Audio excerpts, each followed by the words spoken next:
Les amis, comment ça va? Aujourd'hui, vidéo un petit peu posée, on va parler de sport et plus particulièrement de ma pratique de la musculation et comment cette pratique a évolué ces, je dirais, 2-3 dernières années. Très simplement, avec cette vidéo, je cherche à concurrencer le fit game et à rentrer dans le fit game. Non, je rigole, évidemment, c'est juste que ces derniers mois, on m'a beaucoup demandé de parler de sport. En fait, c'est vrai que sur ma chaîne, c'est un sujet qui revient souvent, mais souvent à titre d'exemple. Du coup, je voulais te faire une petite vidéo sur ça parce que je pense qu'au-delà du sport, ça en dit long sur ma mentalité en termes d'optimisation et aussi sur ma mentalité minimaliste, le fait de toujours vouloir simplifier et d'intentionnaliser les choses que je fais au quotidien. Tout d'abord, il faut savoir que moi, j'ai toujours été quelqu'un de très sportif. Depuis 3-4 ans, je suis inscrit dans des clubs et j'ai fait plusieurs sports pendant plus ou moins longtemps. Il se trouve aussi que quand j'étais petit, j'étais vraiment un nain. Non, je te dis ça, c'est pas pour rigoler, j'étais tout petit en fait. Vraiment dans les classes, je faisais partie des plus petits. Mon père m'a même confié il y a quelques mois qu'avec ma mère, ils avaient un peu peur pour moi, ils avaient peur que je finisse un peu trop petit. Mais bon, aujourd'hui, il se trouve que ça va, je suis dans la moyenne, je me suis bien rattrapé, même si je suis pas un géant. Mais à quel prix? Il se trouve que quand j'avais à peu près 15 ans, j'ai eu une grosse poussée de croissance. C'est-à-dire qu'en un an, j'ai pris genre 20 à 30 cm d'un coup. Et ça a résulté en des très gros problèmes de genoux. En fait, au début, je savais pas que c'était à cause de la croissance, mais c'est avec du recul qu'on est allé voir des médecins et qu'on l'a su. Mais à l'époque, j'ai fait des IRM, j'ai fait des radios, j'ai fait tout ce qu'on pouvait faire, mais ça servait tout simplement à rien. Il se trouve que je souffrais le martyre, donc j'ai dû arrêter tous les sports que je faisais à l'époque. J'ai dû me désinscrire en fait des clubs dans lesquels j'étais inscrit. Et c'est la période de ma vie où j'ai le moins fait de sport, c'est-à-dire une période de 9 à 12 mois à peu près. Et après cette période, c'était le début du lycée, et j'avais un peu la flemme de me réinscrire dans des clubs, de recommencer un nouveau sport, je trouvais que j'étais pas réinsérable, et c'était le début des vidéos de musculation sur YouTube. Donc à cette époque, j'ai assisté aux prémices du YouTube Fitness, avec notamment les Body Time, un peu plus tard les Nassim Saïli, et comment l'oublier, Thibaut InShape avec 30 kilos en plus, qui insultait les darons de tout le monde en anglais sur internet. Et je me disais tiens, pourquoi pas, je commençais à avoir l'âge de commencer la musculation, et je m'intéressais à tout ce beau monde, donc je me suis inscrit en salle, parce que c'était le plus facile pour moi. Donc ça, c'est la petite remise en contexte sur pourquoi j'ai commencé à l'époque la salle de sport. Je voulais absolument faire un sport, et j'avais la flemme de me réinscrire en club. J'ai du coup appliqué tous ces conseils-là à ma vie. Les conseils type bodybuilding, les conseils type construire un physique esthétique en poussant des poids. C'est une manière de pratiquer la musculation que j'ai adoptée très vite et que aujourd'hui beaucoup de gens ont. Il y a de ça du coup 2-3 ans, j'ai commencé à changer de vision sur cette pratique de la musculation parce que ça commençait tout simplement à me saouler en fait. Comme beaucoup de gens qui font de la muscu depuis longtemps, la musculation c'est sympa 2 minutes, tu prends du muscle, tu prends en force, mais tu continues à faire les mêmes choses encore et encore. Et ça c'est assez relou. Surtout que la musculation, il y a beaucoup de gens qui considèrent pas ça comme un sport.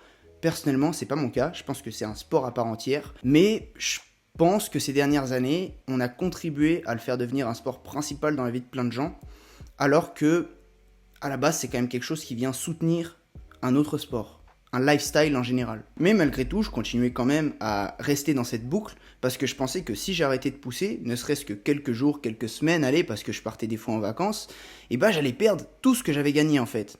Mais il y a un premier événement qui m'a montré que c'était tout simplement faux, c'est le confinement. Ça n'a pas eu beaucoup d'avantages, ce confinement, mais s'il y en a bien eu un, c'est me faire arrêter à moi et à tous les gens qui vont à la salle en France pendant 3 mois, voire même presque 4 mois, la salle de sport. Et pendant ces 3-4 mois, je faisais des petits trucs au poids de corps, je faisais des pompes, je faisais de la corde à sauter, j'allais courir.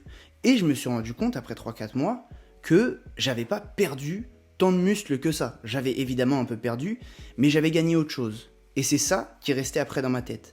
J'avais gagné en fonctionnalité, j'avais gagné en souplesse, j'avais gagné en force de vie, j'ai envie de dire, dans la vraie vie en fait. Je m'intéressais notamment à l'époque aux travaux d'Ido Portal, une personne qui travaille beaucoup sur ce qu'il appelle le mouvement. Il s'intéresse à la fonctionnalité du corps dans l'espace avant tout. Et du coup, j'ai commencé vraiment à me dire que de plus en plus, ça faisait pas sens de juste pousser des poids pour pousser des poids. Suite à ça, j'ai repris la salle, mais ça me saoulait encore. Et donc, ce que j'ai fait, c'est que je me suis dit, ok, maintenant pendant 3 mois, tu vas arrêter la salle de sport et tu vas commencer à pousser juste au poids de corps, ce qu'on appelle dans le jargon du street workout. Et ça m'a beaucoup plu. Encore une fois, je gagnais différemment, je gagnais d'autres choses que du muscle, mais ça me plaisait beaucoup de pouvoir m'améliorer dans cette nouvelle branche de la musculation, qui est la musculation au poids de corps. Et ces 3 mois au poids de corps, ils ont vraiment changé définitivement ma manière de voir la musculation, parce que dans la pratique, je voyais bien que j'arrivais à garder un physique esthétique tout en me sentant mieux que quand je faisais que pousser à la salle. Mais malgré tout, il y a certains exercices de la salle de sport que j'aime bien. Et donc, ça va me mener aux différents enseignements que j'ai tirés et que j'applique aujourd'hui. Le premier enseignement, c'est que je ne fais quasiment plus d'exercices d'isolation en musculation. Si t'es pas trop familier avec la musculation et que c'est un terme barbare pour toi, exercice d'isolation, pour faire très très simple, un exercice d'isolation, comme son nom l'indique, c'est un exercice qui va venir isoler un seul muscle. À la différence, on retrouve les exercices polyarticulaires. C'est des exercices sur lesquels, en général, tu vas pouvoir pousser très lourd, qui vont peser sur ton système nerveux et qui vont utiliser, encore une fois, comme leur nom l'indique, plusieurs articulations. Et dans l'objectif que j'ai, c'est-à-dire être fonctionnel et être fort, pour moi, ça fait pas sens de faire des exercices d'isolation. Ça fait pas sens de prendre une barre et de faire 20 répétitions pour faire gonfler mes biceps. Si j'ai envie de faire travailler mes biceps dans la vraie vie, je sais pas, j'attrape une bouteille de lait dans le frigo ou je tire sur une corde, je sais pas, dans la rue. Qu'est-ce que je raconte? En gros, je vais vraiment essayer de cibler mon travail sur des gros exercices. J'ai cité les tractions, les dips, le soulevé de terre. Ça, c'est pour moi le roi des exercices en termes de force et aussi sur ce que ça me procure quand je le fais. Les squats, la presse, des gros exercices, des exercices lourds. Je peux comprendre que des personnes veuillent faire ça pour développer le physique le plus esthétique possible, notamment pour monter sur scène et en faire leur métier. Mais le problème, c'est que c'est pas mon métier en fait. Et j'ai remis ça en question et je me suis dit, ça sert à quoi en fait de perdre des heures et des heures à faire des exercices que, une, j'ai pas envie de faire, et deux, m'apportent pas tant de résultats au global sur mon physique. Donc encore une fois, vis-à-vis de la loi de Pareto, les 20% d'exercices qui vont m'apporter 80% des résultats, selon moi aujourd'hui, c'est les exercices polyarticulaires. Même si je comprends, encore une fois, que des personnes veuillent développer tout leur physique ultra esthétiquement, mais tu le comprends avec toute cette vidéo, c'est plus trop mon but en fait dans la vie. La deuxième chose que j'ai comprise ces derniers temps vis-à-vis de la musculation, c'est que je ne cherche pas à devenir bodybuilder pro. Je cherche même pas à faire de la musculation mon métier. Le problème de tout ce beau monde sur internet qui est dans le fit game, c'est que c'est leur gagne-pain de faire de la musculation. C'est leur gagne-pain d'avoir le plus beau physique possible. Et encore une fois, c'est totalement respectable. Mais très vite, dans ma jeunesse, je me suis calqué sur le discours de Thibaut InShape qui me disait de mettre du curcuma dans du riz blanc et de compter mes calories au gramme près. Donc c'est ce que je faisais. Aujourd'hui, encore une fois, intentionnellement, je me suis demandé, est-ce que ça fait vraiment sens pour moi? Est-ce que ça fait vraiment sens pour moi d'être ultra sec toute l'année et de compter mes calories? Non, tout simplement pas. Donc, que ce soit en termes d'exercice, et je viens de t'en parler avant avec l'exemple des exercices d'isolation, je ne suis pas un bodybuilder pro. Aujourd'hui, moi, ça fait 6 ans à peu près que j'ai commencé à m'intéresser à l'alimentation, et dans les grandes lignes, je sais quoi faire. Je sais gérer un déficit calorique, je sais gérer un excédent calorique, je sais à peu près quand je vois une assiette, voir combien il y a de calories dedans, sauf grosses exceptions où des fois j'ai envie de me faire un kiff et être très sec par exemple, je vais jamais compter mes calories, absolument jamais, alors qu'à l'époque, je m'amusais à peser les pommes pour voir il y avait combien de calories dedans. Pour moi, ça fait juste pas sens en fait, à part si tu prépares une compétition, ce qui est le cas de 0,0001% de la population. Donc pour l'alimentation aussi, je me prends plus la tête. La plupart du temps, je mange bien de toute manière, je mange propre parce que c'est ça qui m'apporte du bonheur en fait. Mais par exemple, selon les saisons, je vais avoir un physique plus ou moins sec. Par exemple, l'été, il fait plus chaud, j'ingère moins de calories, j'en dépense aussi moins parce que je reste un peu chez moi, je reste à l'ombre, enfin, je mange moins et je suis plus sec. Et aussi, ça m'arrange parce que je vais faire le kéké sur Instagram sur la plage, évidemment. Et l'hiver, au contraire, je sens que j'ai besoin de plus manger. En plus, les repas sont en général plus riches, les petites raclettes, les fondus, les bons restos d'hiver, et je mange un peu plus et je me fais plaisir selon les saisons. Je respecte une certaine saisonnalité dans mon alimentation et c'est comme ça que je me sens le mieux. Donc, la plupart du temps, en vrai, je mange bien, je mange clean parce que j'ai été, entre guillemets, conditionné à manger proprement parce que c'est ça qui me fait plaisir. Mais quand j'ai envie de me faire un gros repas, j'ai pas besoin d'attendre le cheat meal du dimanche de 19 à 21h pour manger ce que j'ai envie de manger. Donc je me fais plaisir un peu quand j'ai envie. Encore une fois, selon cette logique, je ne suis pas en fait un professionnel, c'est pas ma vie de faire ça, et je me sens beaucoup mieux en me laissant un peu de liberté. Le troisième enseignement très important que j'ai tiré de ces dernières années et de toute cette réflexion sur ma pratique de la musculation, c'est que je ne me cantonne plus qu'à une seule pratique de la musculation et du sport en général. Bon, je te l'ai dit toute cette vidéo, mais en termes de muscu, je peux, selon les périodes, faire que du street workout, ou des fois intégrer du street workout avec de la musculation, me lester par exemple sur certains exercices de street workout. On en vient à ce qui s'appelle du street lifting, mais bon, j'ai pas envie de perdre les gens qui sont encore là, s'il y a encore des gens, parce que, encore une fois, je sais pas si le sport intéresse tellement que ça, mais bon. Donc, encore une fois, selon les époques, j'écoute mes envies et je me fais des programmes qui me vont à moi. J'hésite pas à m'adapter. D'ailleurs, je pense que dans quelques mois, je vais partir sur un programme différent d'habitude et je pense que je le documenterai en vidéo, mais je spoil pas.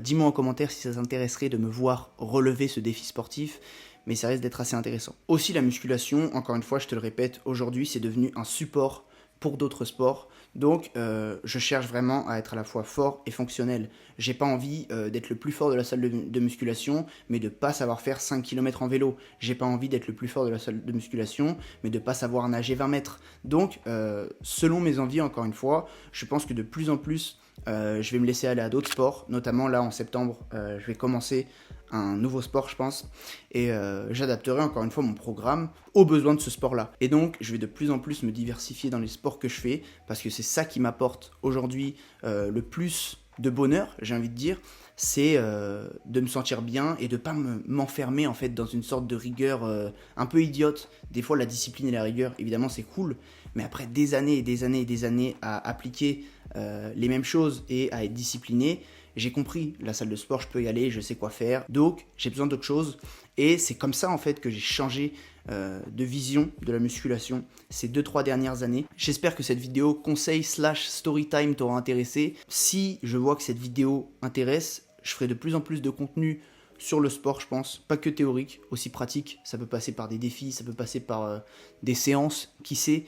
Donc je te montrerai tout ça. Moi personnellement, c'est une grande partie de ma vie. Je pense que tu l'as déjà compris si tu suis mes vidéos sur une base régulière. Mais si tu dois retenir une petite leçon de cette vidéo, c'est que dans le sport et dans tout ce que tu fais dans la vie, essaye toujours de remettre en question ce que tu fais au quotidien, essaye de questionner les usages établis. C'est pas parce qu'on te dit de faire X séances par semaine, X répétitions, X séries, que tu dois toujours te coller à un schéma. Fais ce que tu as envie. Évidemment, au début, maîtrise les bases. Comme moi, je l'ai fait pendant plusieurs années, j'ai eu du mal à me remettre en question sur ça, mais maintenant, c'est fait. Essaye de maîtriser ces bases pour t'émanciper et faire des choses qui te plaisent le plus. Essaye d'appliquer toujours de l'intentionnalité. Et si quelque chose t'ennuie un peu, soit tu le vires de ta vie, soit tu essayes de tirer les choses que tu pourrais garder de cette pratique, notamment moi, comme je t'ai dit, avec les gros exercices polyarticulaires à la salle de sport, et garde-les et crée ton propre chemin. Tout simplement, je pense que c'est magnifique de dire ça. Crée ton propre chemin.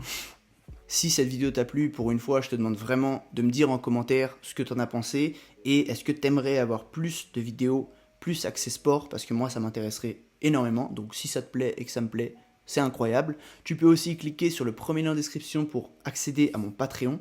Patreon, c'est une plateforme sur laquelle je crée du contenu supplémentaire et sur laquelle tu peux me soutenir moyennant une petite rétribution mensuelle. Laisse-moi un petit j'aime, abonne-toi à ma chaîne et partage cette vidéo si elle t'a plu. Ces petites actions pour toi m'aident énormément, donc je t'en serai extrêmement reconnaissant. De mon côté, je te dis à la semaine prochaine pour une nouvelle vidéo. Je suis rouge un peu, non? J'ai l'impression que je suis rouge. Faut savoir que j'ai chaud là, j'ai très chaud. Heureusement que l'été est bientôt fini, on va pouvoir arrêter là ce truc de vidéo, arrêter le ventilateur, fermer les fenêtres et tout. Ça c'est le truc le pire de l'été. Hein. Donc, je sais pas, j'ai l'impression que je suis très rouge. Peut-être que c'est qu'une impression. Sache-le, si je suis rouge, c'est pas parce que je me suis fait frapper, hein, c'est la chaleur. Voilà. Allez, ciao.